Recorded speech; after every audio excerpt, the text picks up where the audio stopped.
We are going to start looking at something totally different than what you've seen before, and maybe actually understand your calculators a little bit better when you see the buttons sine, cosine, and tangent, or sin, cos, and tan is what you probably have been thinking to yourself as you see these buttons on your calculator. Sin, cos, tan.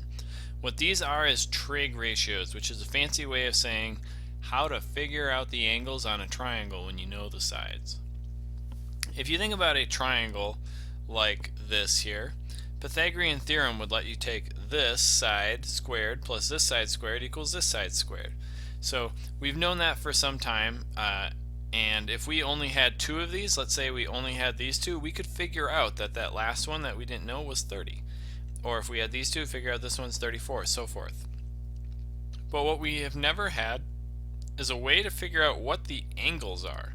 Like, what is angle X? I have no idea. Or angle Z? Not really sure. I know angle Y is 90 degrees, but these other two angles have always been kind of a mystery. And what trig ratios let you do is figure that out. So when you're dealing with triangles and you want to say, I know the sides, I want to find out the angles, that's what this is used for. You can also work in reverse, where if you know the angles, you can use the same trig setup or expression to be able to calculate the side lengths or the ratio between the side lengths. And so if you know some pieces of information about a triangle, particularly a right triangle, these trig ratios will help you solve the rest. There are some things you're going to want to write down, so you want to grab some kind of notes where you're going to be able to look these up later.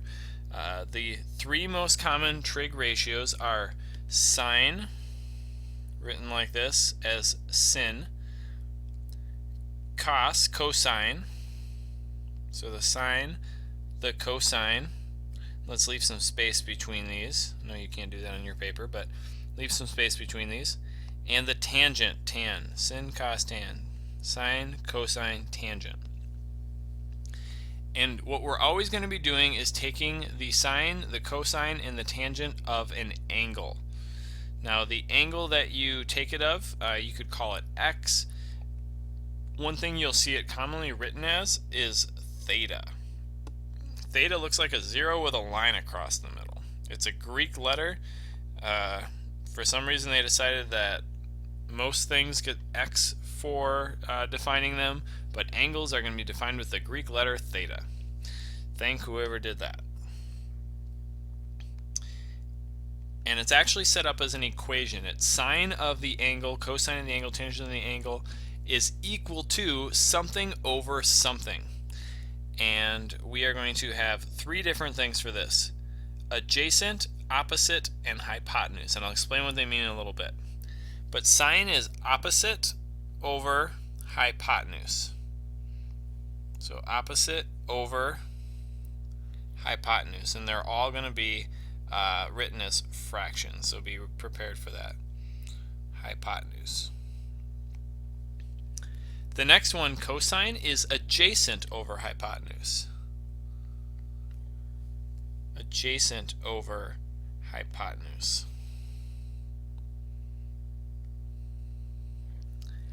And then the last one, tangent, is opposite over adjacent. Opposite over adjacent. So make sure you've got these written down. You will use these a lot. You will continue to use these throughout other math classes as well.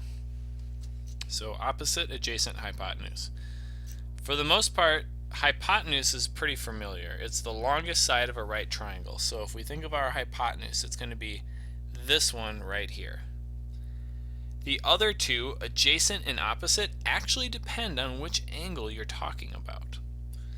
So we're going to jump into our first example, number 49 here. It says sine of z, and it wants you to write the ratio or the fraction. Z is the angle. Z is representing theta here. So sine of theta, we're actually doing sine of z now. It says the opposite over the hypotenuse. The opposite of z is the one across from it, the one that's not touching it. So the side of 16, the side of 34 are both touching z. The opposite one is this one right here, the 30. That is the opposite. That means that this side here, the one that's not the hypotenuse but still touching, that is the adjacent. So that is the adjacent side. So we now know our opposite and our adjacent, and we said already that this one is the hypotenuse. So when we say sine of z is equal to something, we are going to say that it is equal to opposite over the hypotenuse. And we get that from the thing that we wrote down earlier. These are just the definitions. There's nothing magical to them. This is what they are defined to be. So sine of theta is opposite over hypotenuse. Sine of z is this opposite, which is 30, over this hypotenuse, which is 34. So the answer to this question is sine z equals 30 over 34. So do a few more examples because this is a little bit unusual, something totally new for us. Let's go down to cosine of x. I always start with, where is x?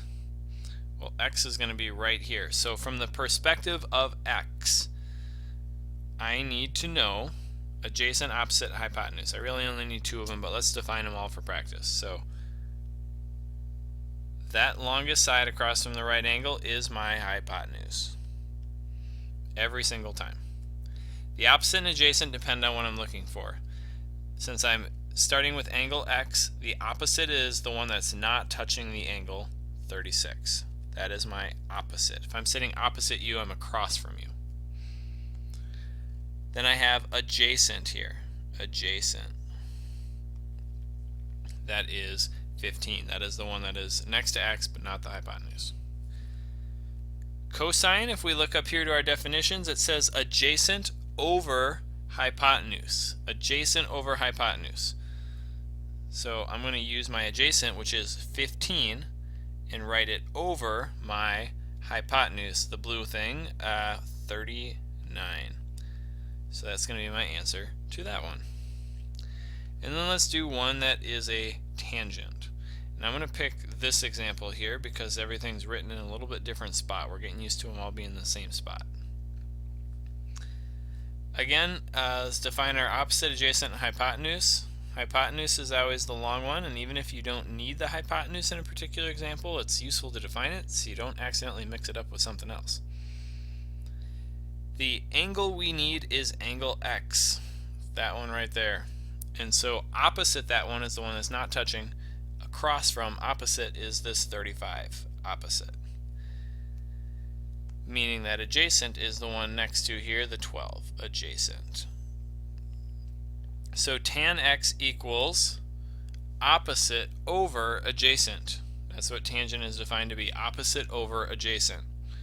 So when we go to this problem here, opposite is 35, adjacent is 12. So equals 35 over 12.